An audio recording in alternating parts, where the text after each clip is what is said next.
Kepada Tuan dan Puan, para anggota DPR yang terhormat, apa kabar hari ini? Sepertinya tak sebaik biasanya. Sama, di sini pun begitu. Kita semua memang sedang diuji.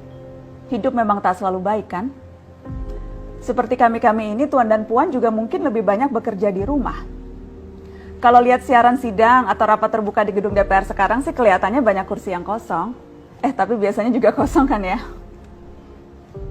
Tuan dan Puan anggota DPR yang terhormat, saya perhatikan parlemen-parlemen negara lain fokus melawan corona. Tapi rasa-rasanya isu-isu yang keluar dari Senayan belakangan kok kebanyakan tidak terkait corona ya? Kami malah membaca DPR bersemangat membahas isu-isu lain. Contohnya, rancangan Undang-Undang Cipta Kerja yang banyak ditolak karena dinilai mementingkan kepentingan investor di atas kebutuhan pekerja. Presiden Jokowi pekan lalu sempat menyatakan pemerintah dan DPR menunda pembahasan salah satu klaster di rancangan undang-undang itu, klaster ketenagakerjaan. Ini untuk memberi kesempatan mendalami substansi dan mendapat masukan dari banyak pihak. Berpegang pada alasan itu, maka sudah seharusnya klaster lain dalam RUU Cipta Kerja pun perlu ditinjau ulang. Karena yang lain juga bukan tanpa masalah, terutama dari perspektif lingkungan dan keadilan gender. Tidak cukup hanya menunda pembahasan satu klaster saja. Ada juga RUU lain yang masih nekat mau dibahas. Ada RUU KUHP yang tahun lalu diserbu unjuk rasa. Lalu RUU pemasyarakatan. Ada koruptor yang sudah ngebet pengen bebas kah? Apa kabar Pak Yasona? Terus terang saja, membahas undang-undang yang menyangkut hajat hidup orang banyak di masa seperti sekarang ini terlalu mengundang curiga. Gara-gara pandemi yang pada jatuh cinta saja berani menunda nikah loh. Ini kok DPR buru-buru banget kayak lagi kejar setoran? Tidak ada undang-undang yang tidak penting, semua penting. Justru karena undang-undang itu penting, aneh jika pembahasannya diseriusi di waktu seperti sekarang. Saat dimana perhatian dan konsentrasi kita sedang terkuras bertahan hidup di tengah wabah. Produk hukumnya pun berpotensi cacat bila tidak memenuhi ketentuan, dan rasanya belum ada aturan pembahasan RUU secara virtual.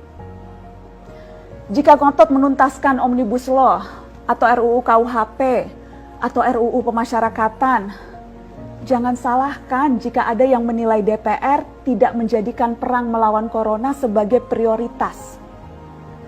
Saya percaya setiap tindakan dan keputusan di masa krisis mencerminkan skala prioritas. Atau memang inikah prioritas wakil-wakil rakyat kami saat ini? Bikin ribut juga jelas tak seharusnya jadi prioritas. Satgas COVID-19 DPR kemarin dikabarkan mengimpor jamu ilegal dari Tiongkok secara besar-besaran untuk pasien positif virus corona.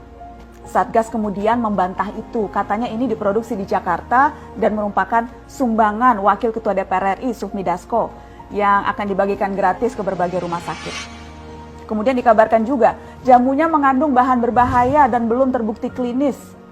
Satgas lagi-lagi membantah, katanya sedang proses mendapatkan izin edar di Badan Pengawasan Obat dan Makanan. Sedang itu berarti belum kan ya? Tuan dan Puan yang terhormat, niat baik pun perlu proses yang baik. Proses yang semrawut hanya akan disusul polemik.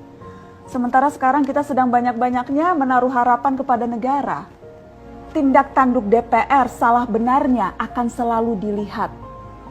Makanya sempat ramai juga warganet mengkritik Satgas COVID-19 DPR RI yang berfoto mengenakan APD saat hendak berkunjung ke rumah sakit darurat Wisma Atlet menyerahkan sumbangan DPR. Ini dinilai melukai hati masyarakat. Tenaga medis kita saja bertaruh nyawa benar karena kekurangan APD. Tidak ada yang meragukan jumlah sumbangan DPR. Kami yakin pasti banyak, namanya juga DPR, beli ribuan rapid test saja mampu, ngeborong jamu apalagi. Tapi ini soal rasa dan empati. Kecuali ya, kalau yang dipakai anggota DPR itu APD yang lain, alat pelindung dewan. Salam hormat dari kami yang kalian wakili.